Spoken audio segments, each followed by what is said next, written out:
Hey, how's it going everybody? It's Tanner here and welcome back to another Ninjago discussion video here on the channel. In today's video we're going to be ranking the season finales, or more specifically the final battles of each Ninjago season. Now each Ninjago season has multiple fight scenes and multiple battles taking place across the entirety of its respective season runtime, but the big climax, the big finale of the season is most often referred to as the final battle, and each season has one. Each season has some sort of final big confrontation with the villain, and we're going to go ahead and rank those. There are, let's see, 1, 2, 3, 4, 5, 6, 7, 8, 9, 10, 11, 12 different finales or final battles that we have to look at here and rank them accordingly. Now there are a little bit of disclaimers that I have to make, of course, as always, before I start one of these ranking videos. This video is specifically my own opinion. This is not the objective ranking of each of these final battles. You are free to rank them however you please. You are free to disagree with me however you want, and when the video is over, feel free to leave a comment discussing what your ranking looks like. How would you rank the final battles of each Ninjago season? And if you're a little bit confused, just follow my example here as the video goes on, and I'm sure you'll be cleared up. So yeah, basically, my opinion, we're going to be ranking all the final battles. Let's go ahead and get started with our number 12 entry. Alright, so coming in at the bottom of the list, we actually have the finale or the final battle of the pilot season of Ninjago. Now, the reason that this is so low is specifically because nothing really happens in it. There's not really any big fight between the ninja and Garmadon or anything like that. There's just a simple fight between Samakai and Master Wu, which ends in Samakai attempting to betray Garmadon by wielding the 4 golden weapons of Spinjitzu and promptly vaporizing, because nobody can realistically do that at that point.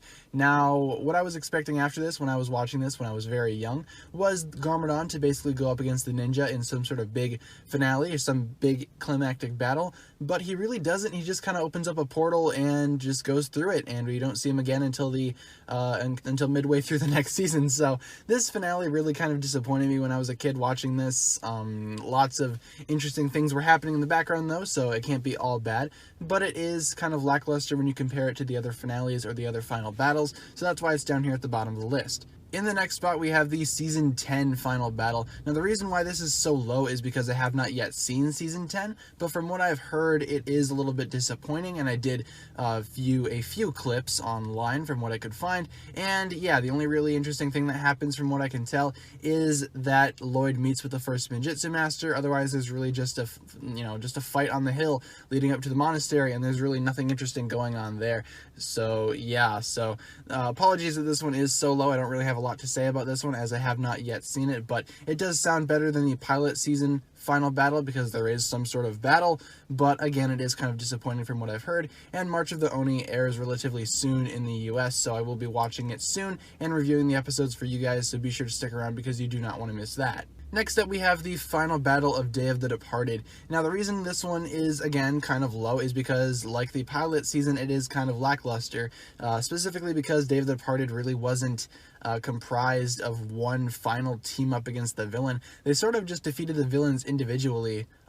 Zane, for instance, beat Cryptor, Kai and Nia beat Chen, and Cole faced off against Master Yang. And specifically looking at that battle there, I can see why that one would be considered good, because of course it does help Cole find his inner humanity again, and it gives Yang a little bit of redemption in that sense as well.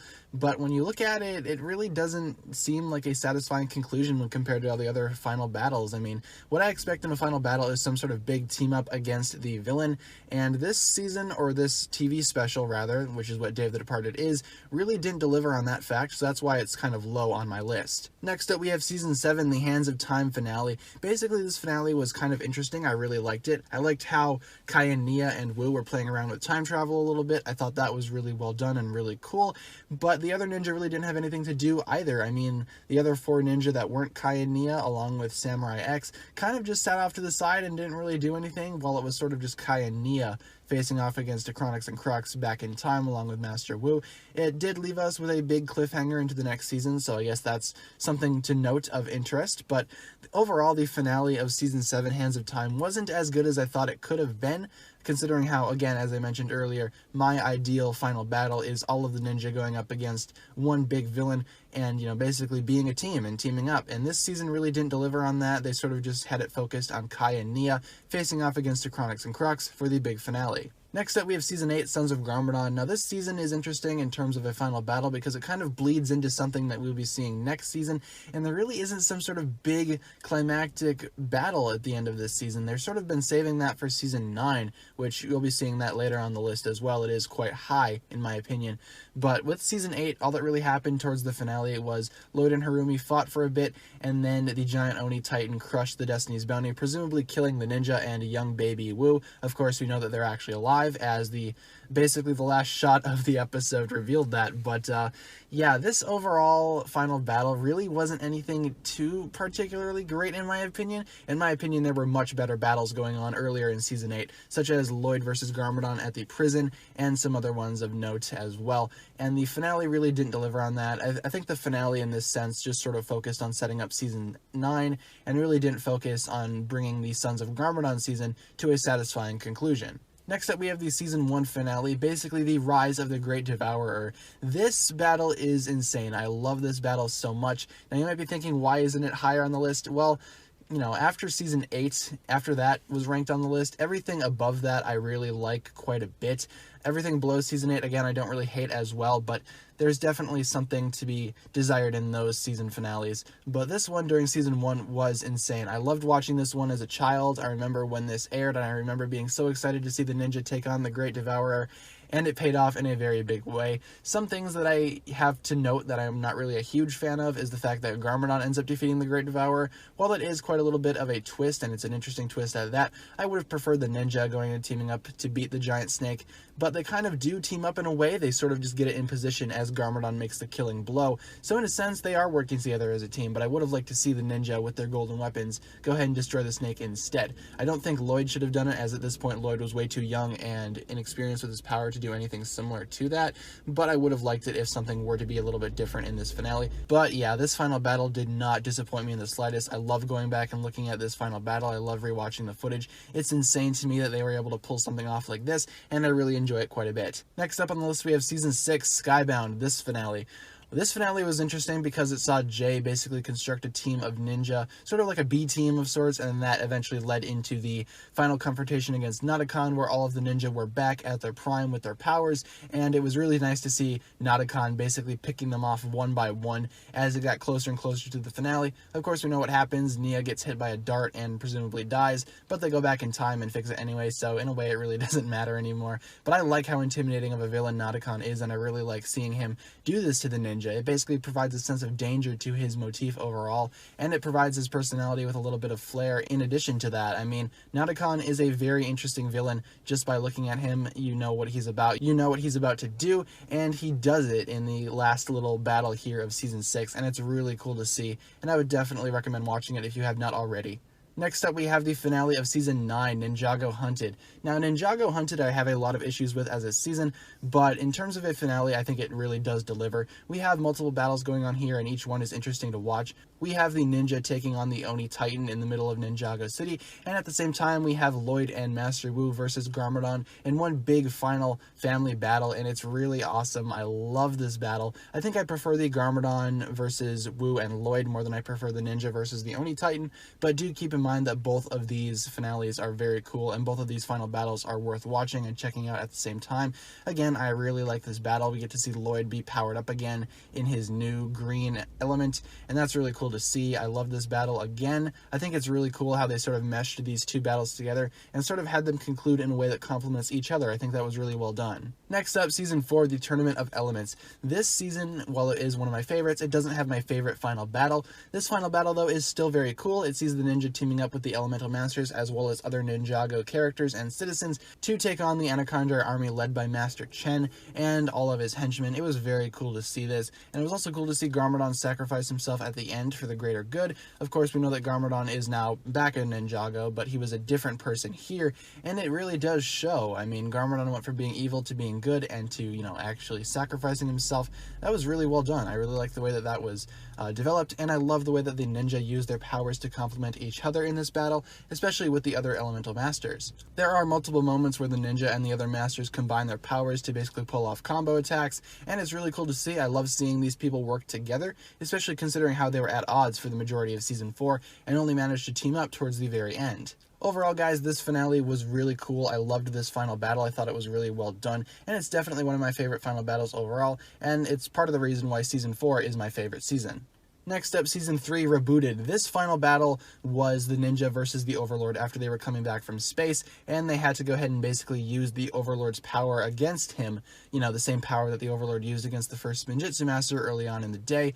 You know, it's kind of like a role reversal there. The ninja are using the power of the stone armor, and the Overlord is using golden power to basically finish off Ninjago City, and it was very cool. There were a lot of high stakes going on in this battle, and of course it ends with Zane sacrificing himself to destroy the Overlord as we know him, and basically clear Ninjago of the darkness yet again. That was really cool to see as well. I loved going ahead and seeing Zane actually pull this off. I thought it was really cool, and everything leading up to the final moment of those two interacting was really awesome as well.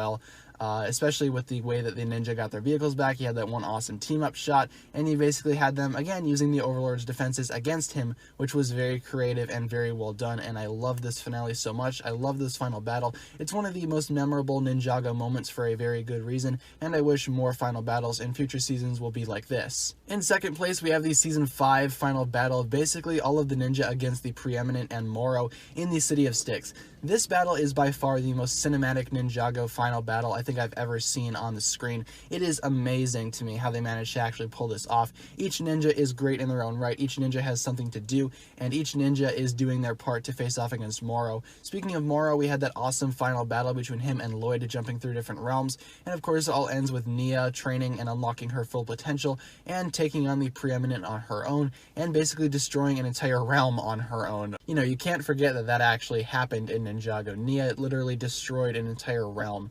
And yeah, that's really cool to see. Again, the camera angles and everything in between, the cinematography of this battle in general is very well done and very interesting looking. I love the way that they actually managed to pull this out, and again, I do believe this is one of the most cinematic final battles throughout the entire history of Ninjago for a very good reason. This battle was, again, just simply incredible, and I love seeing each individual ninja work together to basically take on the Ghost Army, and the final confrontation between Moro and Master Wu was really heartfelt as well, and it just brought an overall good conclusion to Season 5. And if I were to go ahead and say anything about this final battle, I would say it wrapped up Season 5 very nicely, and that's why Season 5 is one of the fan favorite seasons, and one of the overall, in my opinion, well-written and most cinematic seasons of them all. And lastly, here in the first place spot, you knew this was coming, the final battle between Lloyd and the Overlord. Now, this will always be one of my favorite Ninjago moments, if not my favorite Ninjago moment, because there's just so much nostalgia surrounding this moment for me personally. I was watching Ninjago as a child since the beginning, and seeing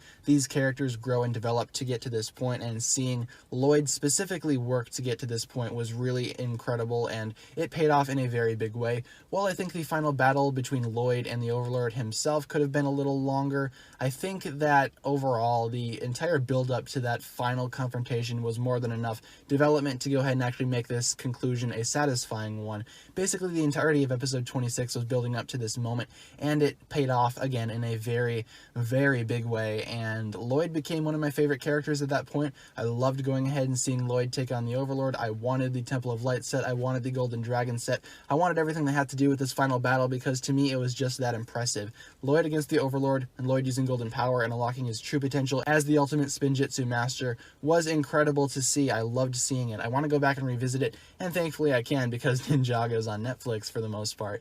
But yeah, Lloyd versus the Overlord will always be one of my favorite Ninjago moments overall. Nothing can ever really top that in my eyes. You know, unless we get some sort of climactic battle like this one in future seasons, but I doubt it. This season will always have one of the best final battles to me personally, and again, that's just my opinion, but I think a lot of you guys can agree that this moment was definitely, you know, developed in a very interesting way, and paid off in a big way as well. So with that being said, guys, thank you so much for watching. That'll just about do it for this video here. This was my ranking list of every Ninjago final battle, ranked from, of course, worst to best, and be sure to leave a comment talking about what you thought about this video and my list, and remember, this list was just my opinion. You can go ahead and leave your own down below in the comment section as well, and I look forward to reading what you guys have actually came up with. But with that being said, thank you so much for watching this video here. If you enjoyed the video, as always, please, please, please leave a huge thumbs up on this video. That would very much be appreciated. Again, I'm going through a little bit of a hardship right now in terms of actual YouTube and things like that, and, you know, real life stuff's kind of getting in the way, so any support from you guys would be very appreciated. As always, guys, the comment section is yours to talk about anything that you want regarding this topic, or just a general comment of your choice. Anything works down below. Just, you know, civil comments, please. That'd be great. And yeah, with that being said, the links in the description will lead you over towards my other forms of social media, whether it be my Twitter, my Instagram, my Patreon, or my merch. Be sure to support me on all those platforms if you would like to. Once again, guys, thank you so much for watching this video here. My name is TannerFishies, and with that, I bid you farewell.